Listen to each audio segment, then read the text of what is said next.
You are watching Sammy the Interviewing Toucan, made possible by the Indiana Young Readers Center.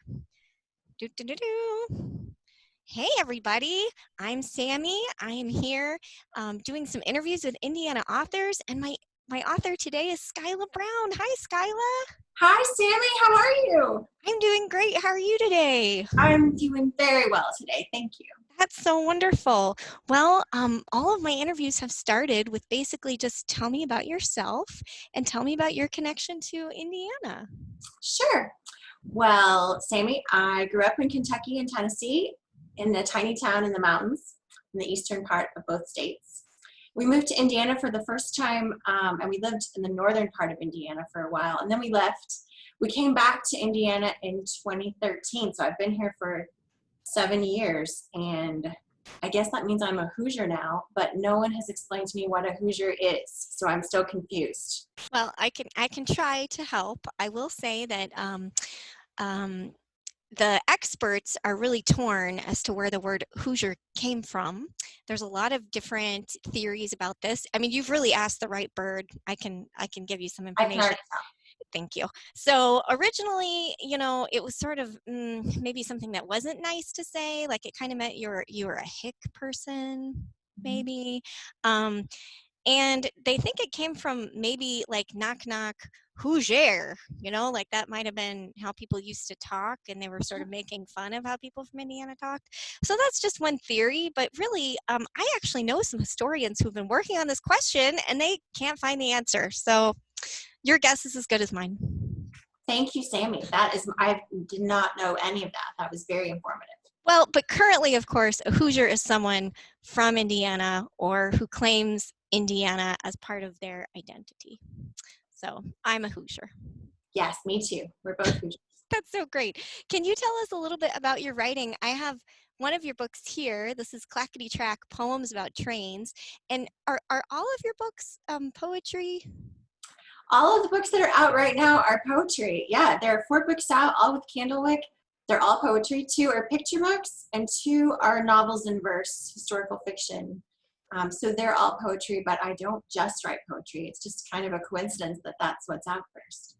Well, and I have to mention, I may have read all of your books. Maybe I missed one of the picture books, but I have to say, can I say what my favorite book is by you? Yes, please. I love is it To Stay Alive? Yes. Yes, and that is just a fascinating, I would call it a narrative poetry novel. Is that right? Yeah, some people call it that. People call it a novel in verse. Shakespeare wrote that way too. Sometimes people are confused by a novel that's told through poems, but it's actually been around for a long time, that kind of storytelling. Well, and I have to say, like, some people get really intimidated by poetry, and I think a novel in verse is a great way to get people introduced to poetry. I think novels in verse are actually great for reluctant readers, because I mean, not to be rude, but some of the chapters are really short. They're very short. You know? I do a lot of school visits where I go and talk to students in schools, and I do more school visits in E&L classrooms. So Sammy, that's kids who are just still learning English because maybe they've moved here from another place. And they tell me over and over again how much they like reading a novel in verse because it's a fast page turn. You can turn the pages really fast because there aren't a lot of words on the page. Yeah, and when you read a poem, you kind of every word has a specific kind of weight. Mm-hmm. So like they're all chosen on purpose, and you can really get the sense of what the author's trying to tell you, I I think. agree. Yeah. Now you mentioned that all your books out now are in poetry, but does that maybe mean that there's other things that you're working on? There are, and I'm not working on anything that's in poetry now. I've been working, for the past couple of years, I've been working on a really big project. It's a middle grade series of novels, and it's fantasy, so I've had to build a world with a magic system, and I have 100 characters that I'm having to keep straight, and it's really, really hard. It's the hardest thing I've done, but I really like it a lot. Do you have I'm nowhere close to being finished, so Sammy, it's going to be a while before you'll be able to read this, but well, one day. that's all right. Do you have any birds that are characters in your books?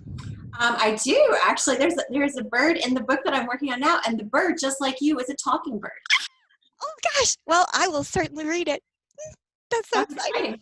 So tell us a little bit, we've sort of covered this a little bit, but maybe you can talk a little bit more about your author journey, where you are now, where you want to be. Yeah, I started out writing articles in newspapers and in magazines and online, and then I decided I wanted to work on books, and so I started doing that. And that's what I want to do right now. But I might change my mind. I changed my mind a lot about what jobs I want to have as a grown That's up. so great. I love Yeah. that. Now, this is a little bit personal, but can you talk a little bit about the current health crisis and how you're coping? Do you have any advice for folks? Oh, it is really hard, Sammy. I don't know how hard it is for birds. I imagine it's hard. I do know it's really hard for the teenagers in my house. I think for kids and teenagers, it's especially hard. I have good days and bad days, and I think that's probably true for everybody.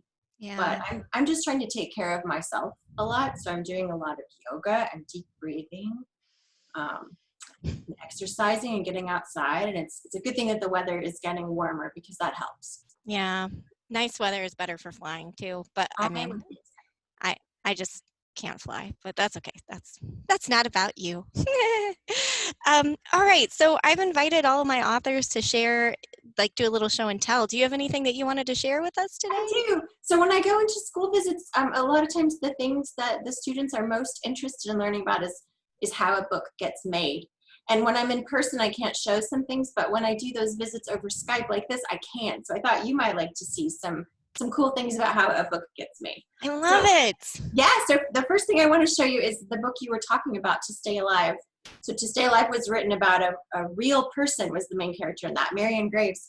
And so because I love historical fiction, I sent off to the library in California and I got copies of the real letters that she had written about her time with the Donner Party. And I Oh have a my whole stack of them and it's goodness. super cool. I mean, I that's wanted, amazing. Amazing. it is amazing. I love these letters and I love sharing them and passing them around when I'm in person at a school visit.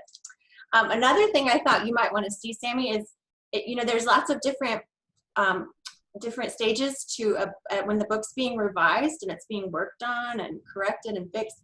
One stage is the copy edit stage, and when it's in that stage, a whole bunch of people get their hands on the novel, and we all have to write in a different color of ink. Some people choose green or blue or pink, and we all make comments. One person might say, I think this needs to be fixed, and someone else might say, I agree or I don't agree, and we all pass it around, the same copy of paper. So this is from Kaminar, my first novel. So Oh, I thought you might like to see what copy edits look like. that's And so then fun. the last thing that I have that's part of bookmaking is something called first pages. So after copy edits, you get a big copy of your book. It's the first time, it's hard for me to hold it up, it's so big. It looks like it's going to look on the real book, like it's spread out with both pages, and so it's like your final chance to look through and see, did everything format correctly? Is everything where it should be? And make changes. You can see all my post-its are still on there from when I made changes. Oh, that's so fun. And I imagine with poetry, you have to be especially careful with things like line breaks and Yes, where it ends up on the page, all that kind of stuff. all Now, that stuff is a lot harder with poetry. Yes. and maybe this is a silly question, but how come those folks in publishing don't just use something like, oh, a Google Doc or something? Maybe some publishing houses do. That's not how it worked at mine. I don't know. It might work differently at other places, but as someone who likes to write by hand, I liked Yeah. doing it by hand. Well, and I imagine it's maybe a little bit more secure. I don't know, to go Maybe. through the mail. Who knows? Yeah. Gosh, Skyla, this has been so fun to talk to you. I just want to thank you so much. I love your books, and I just can't wait to see more from you.